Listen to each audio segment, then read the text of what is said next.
28 दिसंबर 2021। आज शिव बाबा के महावाक्य हैं, मीठे बच्चे प्रैक्टिस करो, मैं आत्मा हूँ, मैं आत्मा हूँ। शरीर का भान छोड़ दो, बस शिव बाबा को याद करते करते घर जाना है। प्रश्न, शिव बाबा को किन बच्चों पर बहुत बहुत तरस पड़ता है? उत्तर, जो बच्चे अपना वैल्यूबल समय व्यर्थ गंवा देते, बाप का बनकर बाप की सर्विस नहीं करते, उन पर बाप को बहुत बहुत तरस पड़ता है। बाबा कहते हैं, मेरे बच्चे बने हो तो फर्स्ट ग्रेड बनकर दिखाओ। ज्ञान रतन जो मिलते हैं उनका दान करो। गीत है, तकदीर जगाकर आई हूँ। ओम शांति। जैसे बाबा ज्ञान का सागर हैं, बच्चों को भी सृष्टि के आदि मध्य अंत का ज्ञान समझाते रहते हैं और चित्रों के ऊपर भी अच्छी तरह समझाते रहते हैं। बाबा का सीढ़ी के चित्र पर सारी रात विचार चल रहा था, क्योंकि यह है सबसे अच्छे से अच्छा चित्र समझाने का और है भी भारतवासियों के लिए। शिव बाबा तो ज्ञान का सागर है, यह बाबा भी ज्ञान की उछाले देते रहते। इसको कहा जाता है विचार सागर मंथन। तुम बच्चों का बहुत थोड़ा विचार सागर मंथन चलता, कई बच्चों का तो विचार सागर मंथन चलता ही नहीं है। हर एक की बुद्धि चलनी चाहिए। सीढ़ी पर बहुत विचार चलते हैं, मूल वतन भी ऊपर में दिखाना पड़े। सीढ़ी तो है स्थूल वतन की 84 जन्मों की। ज्ञान के बिगर यह चित्र कोई बना न सके। ज्ञान तो तुम बच्चों में ही है। सीढ़ी बनाते भी विचार सागर मंथन चलता रहता है। यह बड़ी अच्छी चीज है। ऊपर में मूल वतन भी जरूर चाहिए। समझाया जाता है, आत्माएं मूल वतन में स्टार मिसल रहती हैं। मूल वतन के बाद ब्रह्मा विष्णु शंकर पुरिया, जिसको सूक्ष्म वतन कहा जाता है। सीढ़ी में तो भारत का ही दिखाते। भारत पावन था, अभी पतित है। अक्सर सब लिखने पड़े। बेचारे मनुष्य को तो कुछ भी जानते नहीं। जो पूज्य थे वही पुजारी बने हैं, यह किसी को भी पता नहीं है। तुम्हारे में भी नंबरवार है जो जानते हैं। राजधानी स्थापन हो रही है, कोई तो बहुत अच्छी रीति पुरुषार्थ करने लग पड़ते हैं। मैं आत्मा हूँ, शरीर को जैसे भूल जाते हैं और कुछ दिखाई नहीं पड़ता, क्योंकि समझाया जाता है तुम बच्चों को अपने को आत्मा समझना है। शरीर का भान टूट जाए। कहते हैं ना, आप मुए मर गई दुनिया। शिव बाबा को याद करते करते अपने घर जाना है। इस अवस्था को जमाने में ही मेहनत है। सीढ़ी पर भी समझाया जाता है कि भारत में आदि सनातन देवी देवता धर्म था तो सुख, शांति, पवित्रता थी। अभी मनुष्य दुखी हुए हैं तो घर को याद करते। कोई को भी इस सीढ़ी के चित्र पर समझाना बहुत अच्छा है।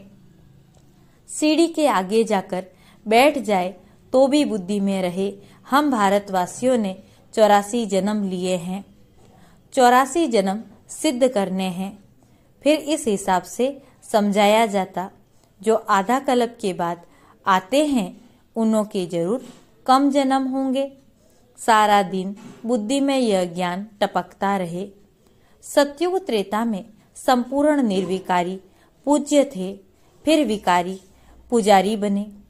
विकारी बनने के कारण ही अपने को हिंदू कहलाते रहते हैं और कोई ने अपना नाम नहीं बदला है, हिंदुओं ने बदला है। अभी तुम बच्चों को यह ज्ञान मिलता है। ज्ञान सागर बाबा तुमको नया ज्ञान दे रहे हैं। सीढ़ी के चित्र पर बहुत बच्चों को ध्यान देना है। सिर्फ कोई चित्र के सामने आकर बैठ भी जाए तो भी बुद्धि में सब कुछ आ जाएगा। सारी रात बुद्धि चलती रहे। 84 का चक्र कैसे समझाया जाए?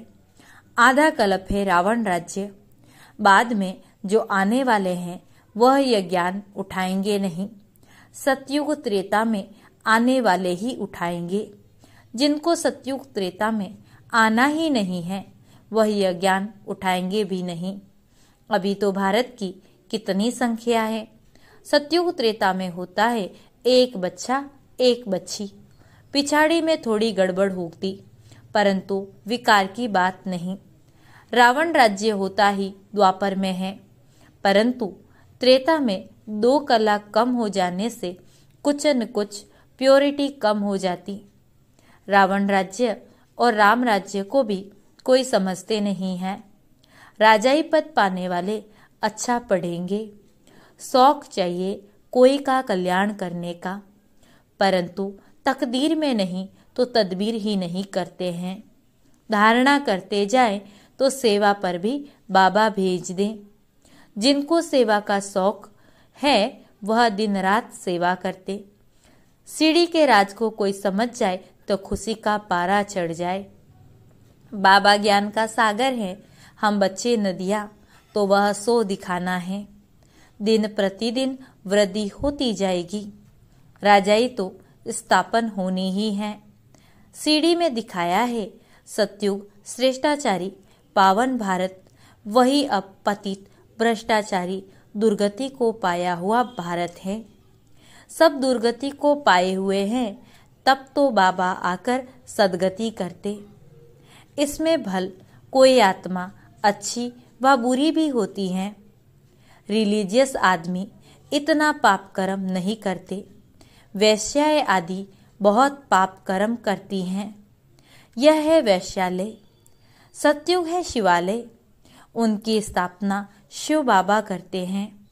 उनको कृष्णपुरी भी कहते हैं, अर्थात कृष्णालय कहे, परंतु स्थापना तो शिव बाबा करते हैं ना। यह सीढ़ी का चित्र भी जरूरी है। इस पर तो बहुत ध्यान देना चाहिए। सीढ़ी को देखने से सारा 84 का चक्र बुद्धि में आ जाता है, परंतु अंदर बड़ा शुद्ध नशा होना चाहिए। शिव बाबा से योग हो तब नशा चढ़े और पद भी पा सके। ऐसे नहीं कहना चाहिए कि जो मिलेगा तकदीर में जो होगा। सेवा का शौक रखना चाहिए। शरीर पर तो भरोसा नहीं है। आगे चलकर कैलेमिटीज भी जोर से आती रहेगी, फिर खाली हाथ जाएंगे।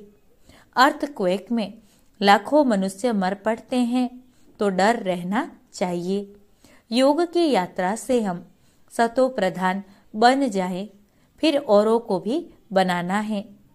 धन दिए धन न खुटे, मेहनत करनी है। बाप तो समझाते रहते हैं, तुमको 21 जन्मों के लिए अपने पांव पर खड़ा रहना है, इसीलिए अच्छी रीति पुरुषार्थ करते रहो। पुरुषार्थ का समय ही अभी है। दुनिया में किसी को पता नहीं है कि 21 जन्मों के लिए राजाई कैसे मिलती। तुम इस सीढ़ी पर बहुत अच्छी रीति समझा सकेंगे। 84 जन्म कैसे हैं ऊपर में लिखा हुआ भी है। शिव भगवानुवाच, निराकार पतित पावन ज्ञान का सागर समझा रहे हैं। जिनको समझाते हैं वह फिर औरों को भी समझाएंगे कि बच्चे, तुमको अब कारून का खजाना मिलता है तो लेना चाहिए, ऊंच पद पाना चाहिए। यह है प्रवृत्ति मार्ग का ज्ञान। एक ही घर से एक भांति ज्ञान में है, दूसरा नहीं है। खिटखिट तो होगी ही। यह सैपलिंग लग रहा है। हम पूज्य से पुजारी कैसे बने, यह राज बड़ा समझने का है। जो सबसे जास्ती पूज्य पावन बनते हैं, वही सबसे जास्ती पतित बनते हैं। इनके बहुत जन्मों के अंत में ही प्रवेश किया है। सब पतित है ना। बाप भी समझाते हैं तो दादा भी समझाते हैं तो दादियाँ भी समझाती। बहन भाइयों का ही यह धंधा है। ग्रस्त व्यवहार में रहते कमल फूल समान रहे तो तुमसे भी तीखे जा सकते हैं। जो कांटों के जंगल में रहते सेवा करते उनको फल जास्ती मिलता है। ग्रस्त व्यवहार में रहते सर्विस बहुत अच्छी करते उन्हों को सर्विस का बड़ा मजा आएगा। शिव बाबा भी मदद तो करेंगे ना, कहेंगे अच्छा सर्विस छोड़कर फलानी जगह जाओ। जैसे देखो निमंत्रण मिलते हैं प्रोजेक्टर शो के लिए, 4-5 मुख्य चित्र भी ले जाओ, वहां सर्विस करके आओ। सर्विस के शौकीन जो होंगे कहेंगे हम जाकर समझाते हैं, वहां सेंटर भी खुल सकता, निमंत्रण तो बहुत मिल सकते हैं। सर्विस वृद्धि को पाती रहेगी। बाप गायन तो करेंगे ना, यह बच्चा बहुत अच्छी सर्विस करने वाला है। कोई तो सर्विस से 3 कोस दूर भागते हैं। सर्विस का शौक रखने से मदद भी मिलती है। जितना बाप की सर्विस करेंगे उतना ताकत मिलेगी, आयु भी बढ़ेगी, खुशी का पारा चढ़ेगा, नामी ग्रामी भी होंगे अपने कुल में। पुरुषार्थ से इतना ऊंच बन सकते हो तो इतना पुरुषार्थ करना चाहिए। चलन से मालूम पड़ जाता किसको सेवा का शौक है। रात दिन अपनी कमाई का चिंतन रखना पड़े, बहुत भारी कमाई है। बाबा को भी कब कब ख्याल आता जाकर बच्चों को रिफ्रेश करे, बहुत खुशी होगी। बाबा को तो सर्विसेबल बच्चे ही याद पड़ते हैं। अमृत वेले विचार सागर मंथन का डांस अच्छा चलता है। जिसका जो धंधा उसी में लगे रहते हैं। सवेरे में विचार सागर मंथन चलता है। बच्चों को भी पहले तो मुरली अच्छी रीति धारण करनी पड़े, रिवाइज करे, तब फिर आकर मुरली चलाए। आगे बाबा रात को 2 बजे उठकर लिखते थे, फिर सवेरे मम्मा मुरली पढ़कर फिर चलाती थी। भल मुरली हाथ में भी न लेवे तो भी अच्छी चला सकते हैं। जिन जिन बच्चों को मुरली पढ़ने और उस पर चिंतन करने का शौक है वह सर्विस करते रहेंगे। मुरली पढ़ने से जाग पड़ेंगे। यह मुरली छपने का काम तो बहुत जोर से चलेगा, टेप का काम बहुत बढ़ जाएगा, मुरली विलायत तक भी जाएगी। कोई की बुद्धि में बैठ जाए तो एकदम नशा चढ़ जाएगा। उठते बैठते 84 का चक्र बुद्धि में फिरता रहेगा। कोई की बुद्धि में तो कुछ भी नहीं बैठता, खुशी का पारा नहीं चढ़ता। तुम्हारा तो सारा दिन धंधा ही यह रहना चाहिए। यह है ऊंचे से ऊंचा धंधा। बाबा को व्यापारी भी कहा जाता है ना। यह अविनाशी ज्ञान रत्नों का व्यापार कोई विरला करे। सारा दिन बुद्धि में यही फिरता रहना चाहिए और खुशी में मस्त रहना चाहिए। यह खुशी है सारी अंदर की। आत्मा को खुशी होती है, ओहो हमको बाबा मिल गया है। बेहद के बाप ने 84 जन्मों की कहानी सुनाई है। बच्चे बाप का, टीचर का शुक्रिया मानेंगे ना। स्टूडेंट टीचर द्वारा पास होते हैं तो फिर टीचर को सौगात भी भेज देते हैं।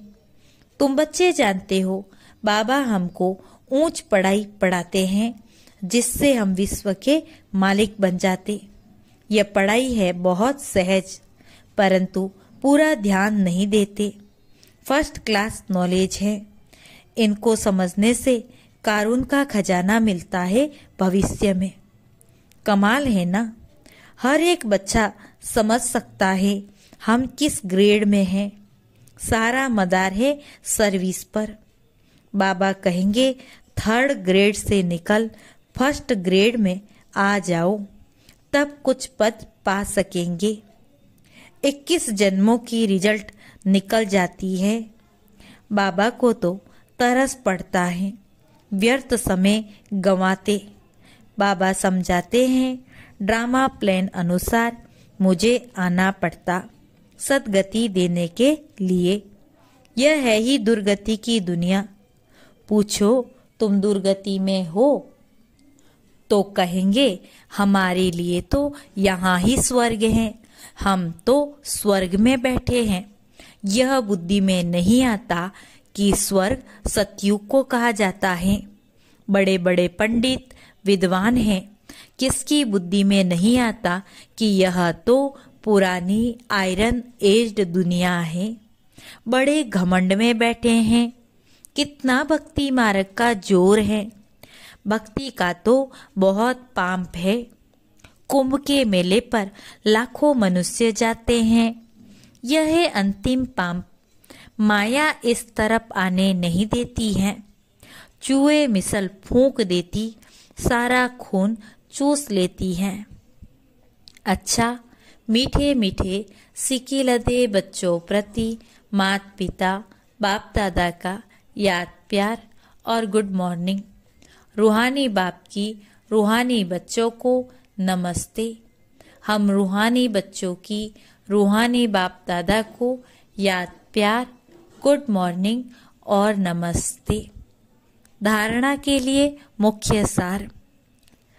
पहली पॉइंट, सवेरे सवेरे उठकर विचार सागर मंथन करना है। मुरली पढ़कर उस पर चिंतन करके धारण करना है।